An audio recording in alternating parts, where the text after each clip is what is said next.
So the conversation today was really thought-provoking to get developers and designers together to discuss how the residential market is evolving and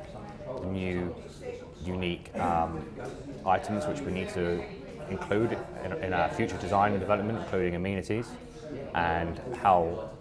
what our target audience is, and especially with build to rent, how we're retaining those residents, which is very key to making the build to rent proposal work. So taking into account technologies in the building, amenity provision, and also finishes and technologies. Just trying to keep things, also technology is important, but also keeping it simple and functional and not overcomplicated. On other developments where there's technology goes into overdrive and there's lots of screens and touch screens, and people just want to have an analog switch to switch on and off. It's intuitive. You want to grab it and turn it off, but you're also adding in some sophistication where there is a level of control through a smartphone app or other systems, but day-to-day use, you want to keep things simple and robust and functional. I think it's important how you design the spaces in the building. You're creating spaces where people interact,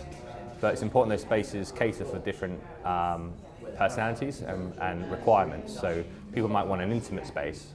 but they also want a space where they're meeting other people, and I think it's important, say for a build-to-rent product, the operational company are very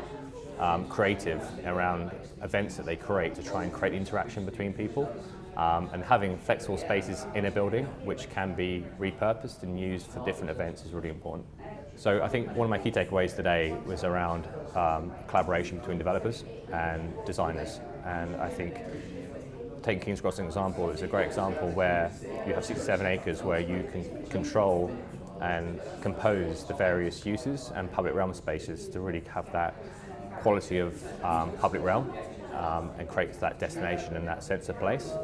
I think where we're talking about individual developments, it's important that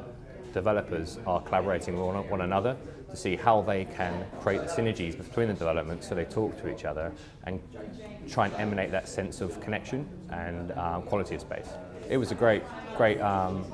event. It was really nice to sit down and meet other peers in the industry and discuss some of these key issues and how we think the market's changing and evolving, and it gives you really real food for thought and how you're going to integrate that in your day-to-day working going forward.